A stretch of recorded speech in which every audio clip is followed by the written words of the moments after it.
Assalamualaikum warahmatullahi wabarakatuh. Alhamdulillah, kita berjumpa kembali dalam pembelajaran akidah akhlak kelas 6 semester 1. Pada tatap muka kali ini kita membahas materi kalimat thayyibah istighfar. Namun sebelumnya mari kita buka bersama dengan bacaan basmalah. Bismillahirrahmanirrahim. Komedi dasar yang harus kita pelajari pada tatap muka kali ini adalah satu, mengetahui kalimat thayyibah istighfar atau astagfirullahaladzim. 4.1-nya melafalkan kalimat thayyibah astagfirullahaladzim dan maknanya. Adapun tujuan pembelajarannya yaitu siswa dapat menjelaskan pengertian kalimat istighfar.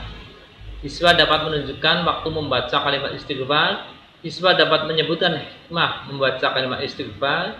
Siswa dapat melafalkan kalimat istighfar. Siswa dapat menuliskan kalimat istighfar. Siswa dapat menerapkan kalimat istighfar dalam kehidupan sehari-hari. Oke, kita masuk pada materi. Lihat gambar di sini ada seorang sedang khusyuk untuk mengucapkan kalimat istighfar, memohon kepada Allah atas kesalahan-kesalahannya. Pengertian kalimat istighfar. Apa yang dimaksud dengan kalimat istighfar? Kalimat istighfar adalah kalimat yang merupakan perwujudan sikap menyesal atas kesalahan atau dosa yang dilakukan. Jadi kalimat atau ucapan yang merupakan wujud sikap penyesalan atas kesalahan atau dosa yang dilakukannya. Bagaimana bentuknya kalimat istighfar? Ini. Astaghfirullahaladzim. Artinya, aku memohon kepada Allah yang Maha Agung. Inilah pengertian kalimat istighfar dan bacaannya serta artinya. Adapun dalil tentang mengucapkan kalimat istighfar terdapat dalam surat An-Nur ayat 10 yang berbunyi A'udzubillahi minasyaitonir rajim. Bismillahirrahmanirrahim. Faqul tastaghfiru rabbakum innahu kana ghaffara. Artinya, maka aku katakan kepada mereka, mohonlah ampun kepada Tuhanmu, sesungguhnya Dia Maha Pengampun. Hingga dalil tentang disuruh mengucapkan kalimat istighfar.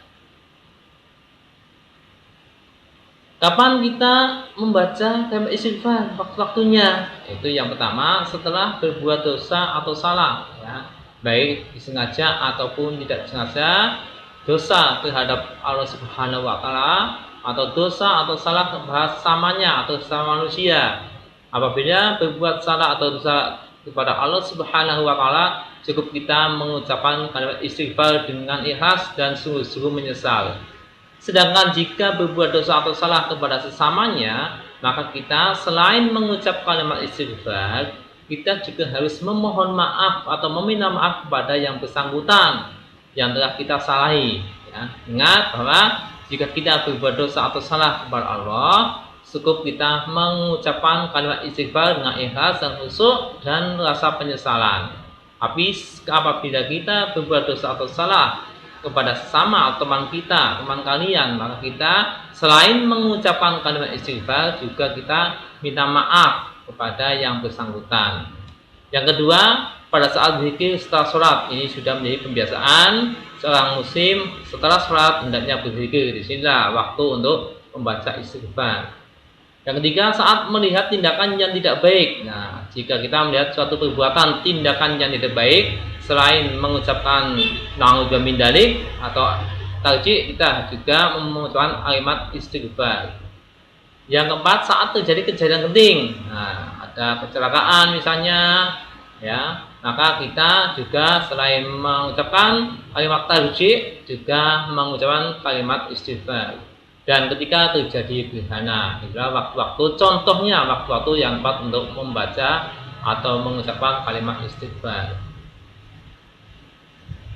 Sedangkan hikmah membaca istighfar itu banyak sekali. Di antaranya adalah hati menjadi tenang, ya, diampuni dosa-dosanya, dapat memelihara kesucian diri, mendapatkan kelapangan rezeki, dapat menjadikan ibadah diterima oleh Allah Subhanahu wa taala, selalu memiliki sikap rendah hati dan tidak sombong, mendapat balasan yang baik kelak di akhirat, menjadi terbiasa mengucapkan kalimat istighfar, mendapat petunjuk atau hidayah dari Allah Subhanahu wa taala. Inilah contoh hikmah-hikmah apabila kita terbiasa membaca istighfar.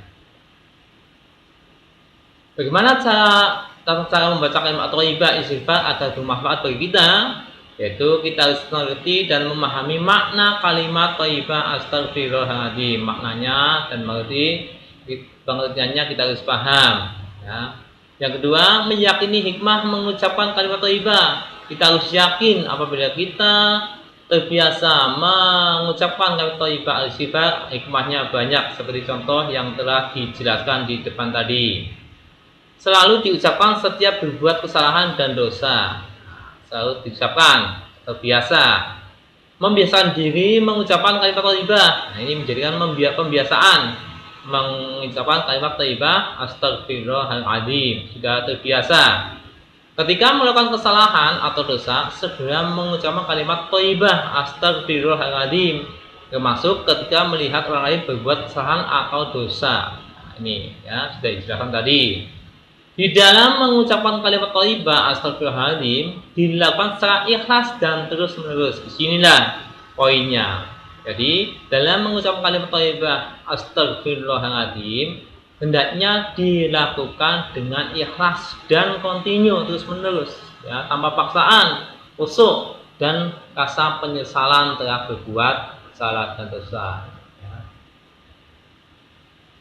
Sebagaimana suri tauladan Rasulullah SAW, yaitu kita hendaknya bisa meniru Rasulullah SAW. Ketika bangun tidur, beliau beristighfar 70 kali, bahkan di dalam hadis lain sampai 100 kali.